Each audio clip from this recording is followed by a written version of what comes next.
Today, we're so excited to welcome you to our podcast, Unbreakable Spirit, two businesswomen's journeys through life and adversity, where we're going to dive deep into the raw and unfiltered reality of our lives and others. We are your hosts, Christine and Catherine, and we're thrilled to embark on the journey with you. Today, we're going to set the stage for what this podcast is all about. Life is a roller coaster ride filled with ups and downs, successes and failures, and moments of pure joy and heart-wrenching pain. We believe that by sharing our own life stories, both the good and the bad, we can help others navigate the unpredictable twists and turns that will come their way. This podcast is a no-holds-barred exploration of the human experience. We're here to share our triumphs, our struggles, and everything in between. We want to create a safe space where vulnerability is celebrated and where we can learn from each other's journey. Each episode will feature personal stories from our guests and ourselves as we reflect on the lessons that we've learned along the way. We'll discuss the good, the bad, and the ugly, because life isn't always sunshine and rainbows. It's messy, it's complicated, and it's beautiful in its imperfections. Our goal is going to be to inspire, empower, and uplift our listeners. We want you to know that you're not alone in your struggles and that there is hope even in the darkest of times. By sharing our own experiences, we hope to provide guidance, support, and a sense of camaraderie. Whether it's overcoming a personal loss, navigating a career change, or finding the strength to rebuild after hitting rock bottom, we believe that every story has the power to touch lives and to ignite change. We want to create a community where we can learn from one another and grow together and celebrate the resilience of the human spirit. Thank you for tuning into the introductory episode of Finding Love in Life, Your Soulmate. We can't wait to bring this episode and our stories and also hear yours following our podcast. Stay tuned also for upcoming episodes where we'll dive into the nitty-gritty of life and uncover the wisdom that lies within our collective experiences.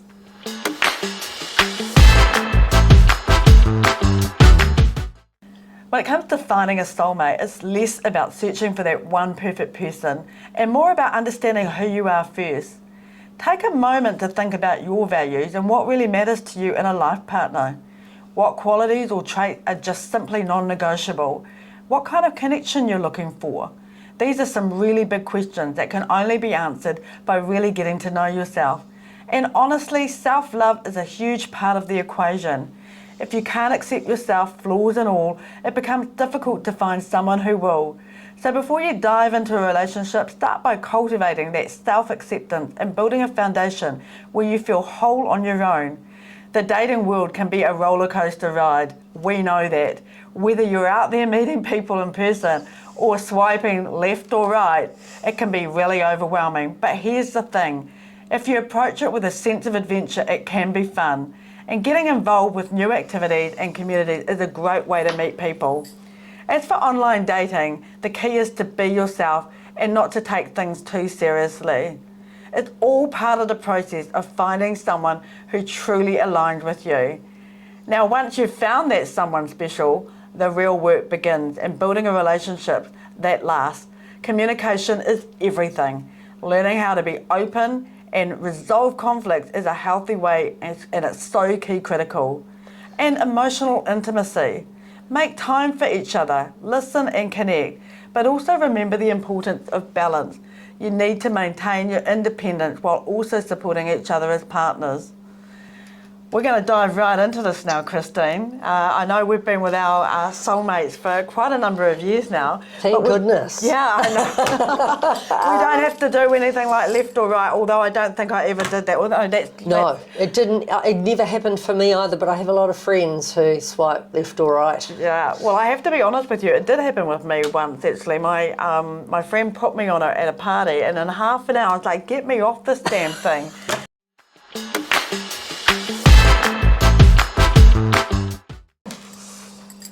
So Christine, it's really interesting when we talk about the left and the right because people are relying on, and especially young people, you know, I've got, people I know, just obviously leaving school and they get on that Tinder, they've lost the way of connecting with people that they're doing that left and right straight away. Whereas back when we were dating, we were like going out, meeting people, meeting lots of people, and finding our way through the crowd. They're finding their way through a platform. So, what are your thoughts around that? I guess it's where we come from, and it's our experience that makes you feel it's sad.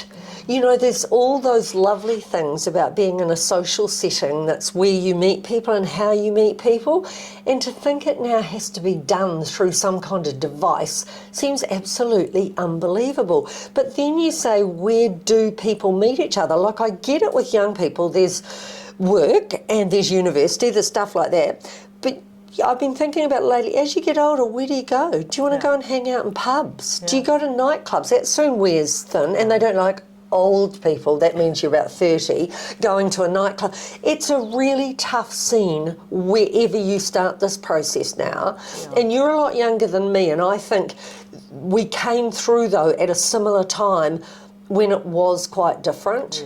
Although for me, I had my first son at 18, and when I was thinking back as I prepared to do this with you today, I thought my dating experience was limited because I met my first husband on a school bus, for goodness sake, and that was the way it was. He was my boyfriend. We eventually got married. So I didn't experience any of those things either, but I know that the people around me did. And you didn't stay with the first person you dated, and no, they don't now, though. I sort of can't keep up. Well, it's interesting that you say that, because I actually met my first husband when I was in the supermarket. So I was the supermarket girl and he was the guy in the aisle. And, I love it. And it's really interesting that you say about people not staying with the first person they meet. I mean, he was pretty much that person. For me too. Yeah.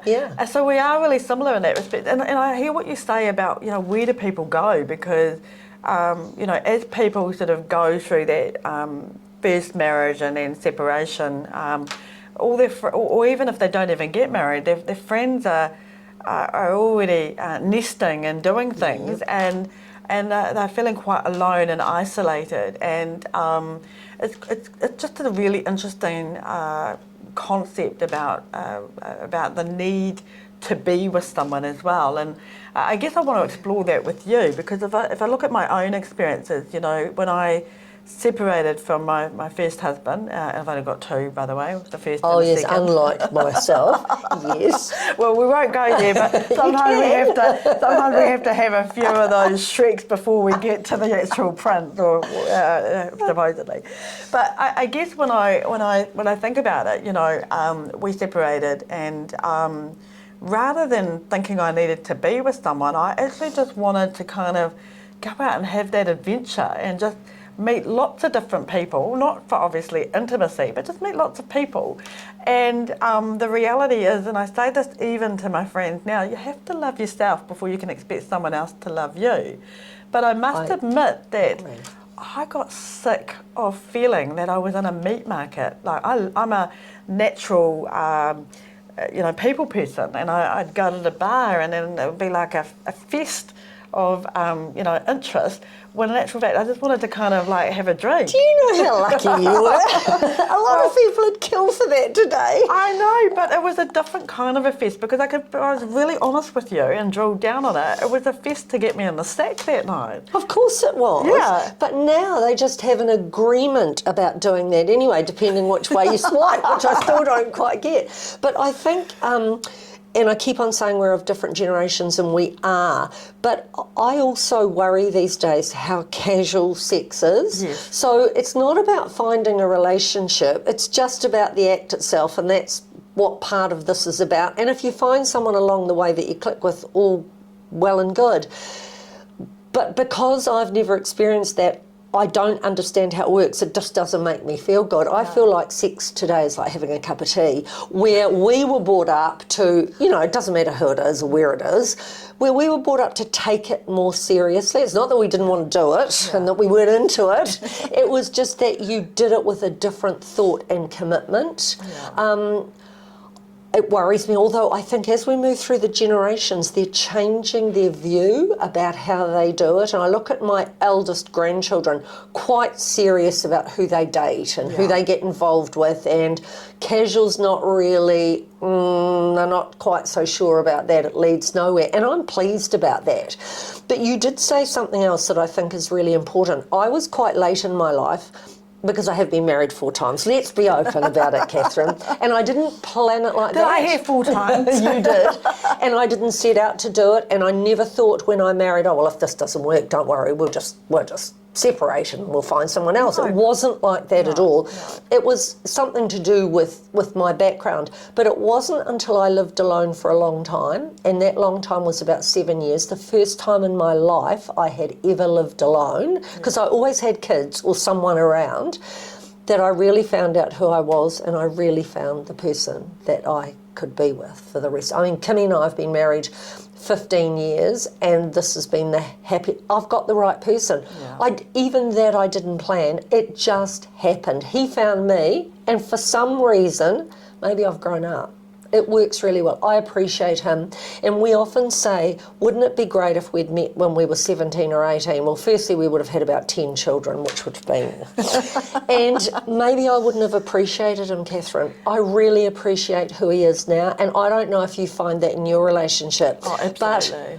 But I might have just taken for granted all the precious things that he is to me now.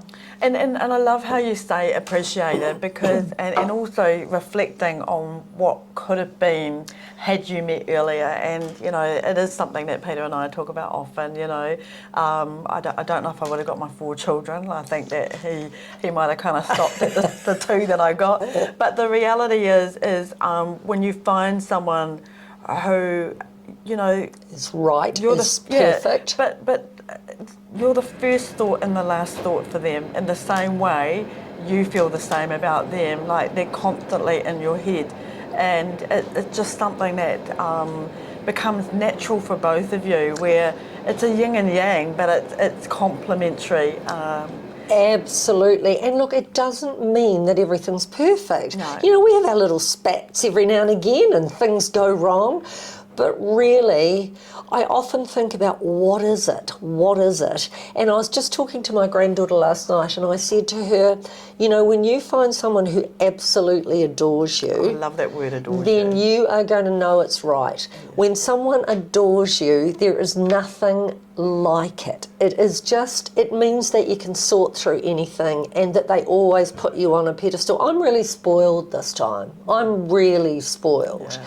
And I always feel when I'm with you and Peter that you're in exactly the same position. But look how long it took us to get here, and I'd love to be able to save other people from the process that I went through and put my children through, which is another thing that we often don't think about when, you know, marriage breakups are never easy or good for kids. They're never easy or good for your finances, and they're just not good generally. If you can get it right first time, go for it. I always admire people that have been married for 150 years. I don't know how they do it. No, exactly. And look, you know, I know we're probably going to go a little bit off topic here, but I also, I'm an advocate to say, why are you even stuck in a marriage that you're just unhappy and don't love? So, you know, life is so short.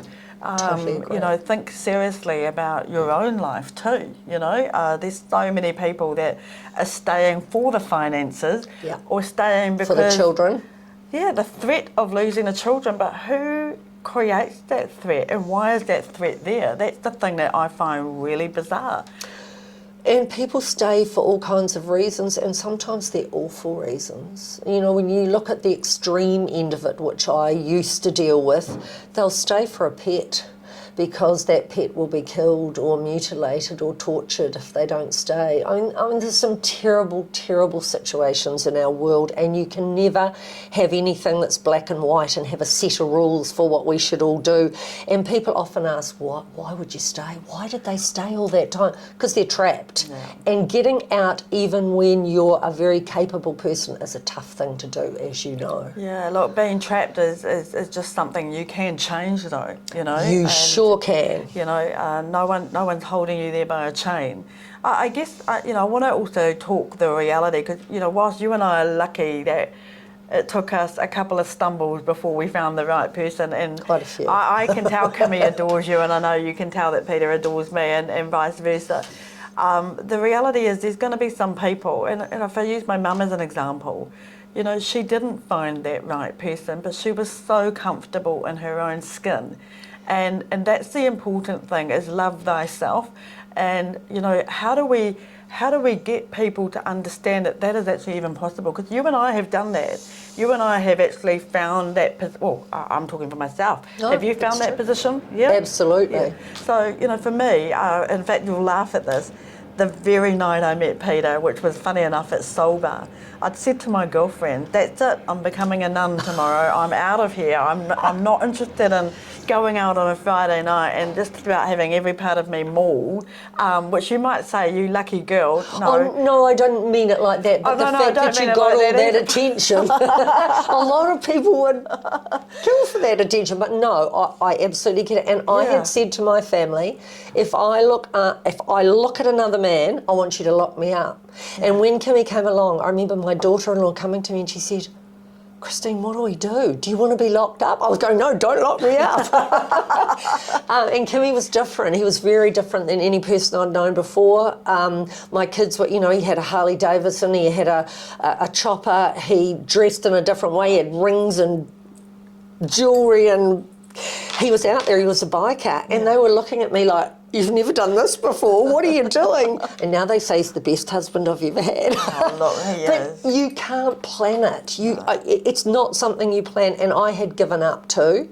And, you know, I think there's also a vulnerable position you get in where married men are not always well behaved, and they seek you out when you're on your own because they think it's easy and convenient, and that's something you've got to avoid because it destroys you. Yeah, oh, absolutely. And that has been, if I'm really honest with you, you know, that's been a big part of a problem, you know, even when I was separated, you know, just because I don't wear a ring on my finger and tell you I'm not married, well, actually I really am, you know, yes, and there's a lot of that happens out there. I was actually talking to someone from a medical centre the other day that, you know, this is pretty shocking, but we said we'd be raw. She was telling me how often she has to break the news to someone in what they think is a monogamous marriage that they have a sexually transmitted disease. And, you know, I was quite shocked. I hadn't thought about it before. And I thought, holy moly, you know, is that the way you find out sometimes when you think everything is fantastic? Well, look at Dave Grohl, for example. He's just fathered a lovely little girl, and, you know, that must be having quite a huge impact. But, you know, I won't talk about him. Who would marry a rock star, though? They're pretty dicey. So, Christine, maybe if we talk about what values and qualities were important for you when you were seeking your soulmate. Now, I know we talked about finding yourself and being comfortable with yourself, but what was the values for you, for Kimmy and yourself to connect? I was thinking about what I had been thinking about at the time, and I remember when we first got together, I said to him, they weren't really values, but I said to him, I'm obsessed with my family. I love them. I love my grandchildren. I spend lots of time with them. You're going to have to cope with that. I've got a really serious illness. I'm often sick. You're going to have to cope with that. If this is what you want, and he went, of course, no problem. Well, from time to time, you know, when all your kids inundate your house and things, I look at him and think, you poor boy. But he's kept that promise to me, and those were the things that are important. But you want fidelity, you want honesty, you want communication, and you can never get away from those base things. I want someone who's funny and who wants to be with me. We laugh all the time, and we're very different people, very, very different ways of thinking. We argue about social issues. We're politically the same, except he's a bit more extreme than me, but we argue about social issues and things all the time, but it's not horrible arguing. No. Sometimes I say to him, if you don't stop talking to me about it, I'm going to scream.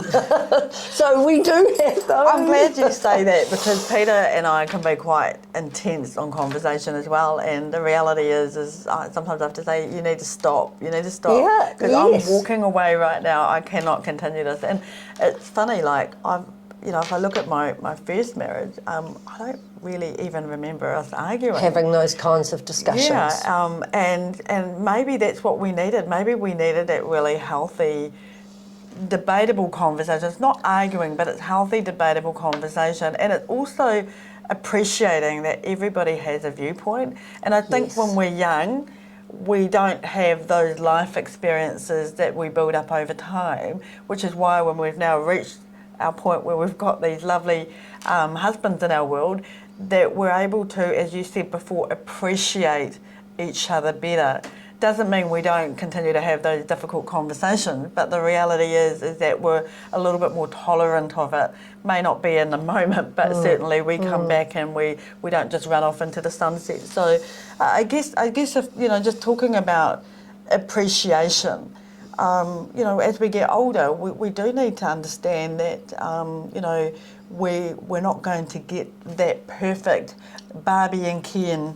No. Yeah. No. So in terms of advice back to the viewers, I mean, what's your thoughts around even our young people going straight on Tinder? Because the reality is that they are learning from us. They've learnt through the years, and if we've had broken marriages or, you know, they are seeing what they're seeing. But even people who haven't had broken marriages, you know, they're still going through that whole dating process. You know, what kind of advice would you give them?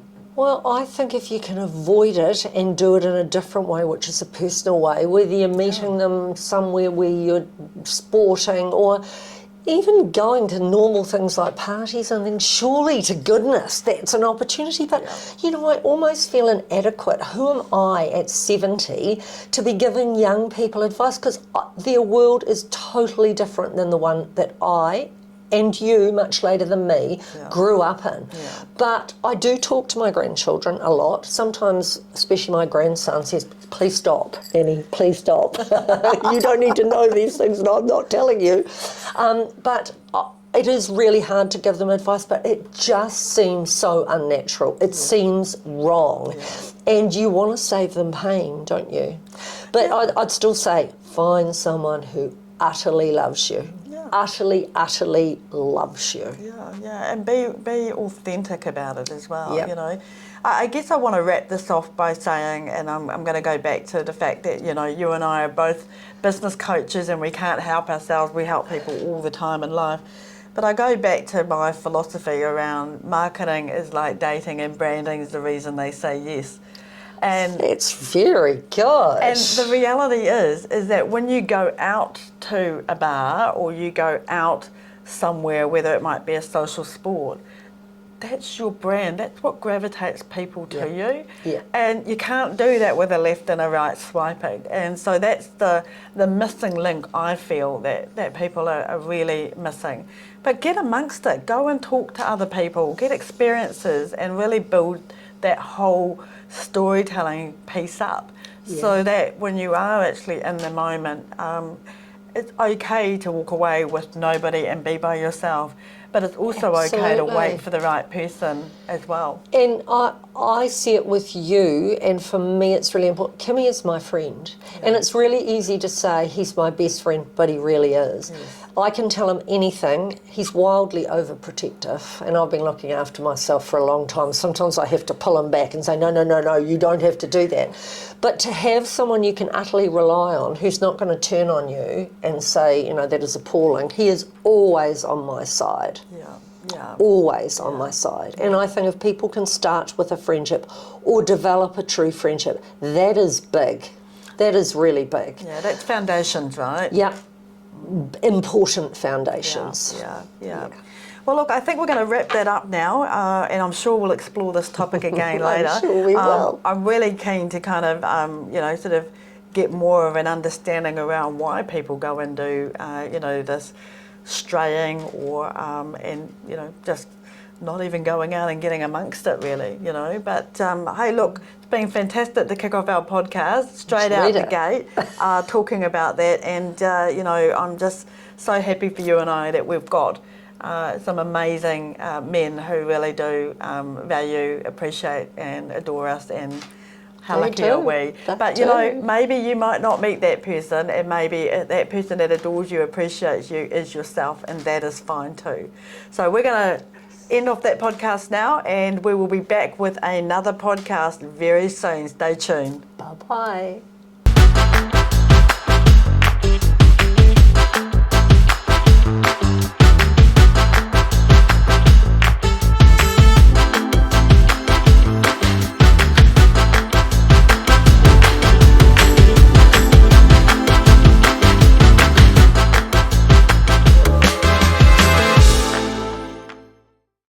Remember, life is a journey and we're here to navigate it together with you. Until next time, take care and keep embracing the beautiful messiness of life.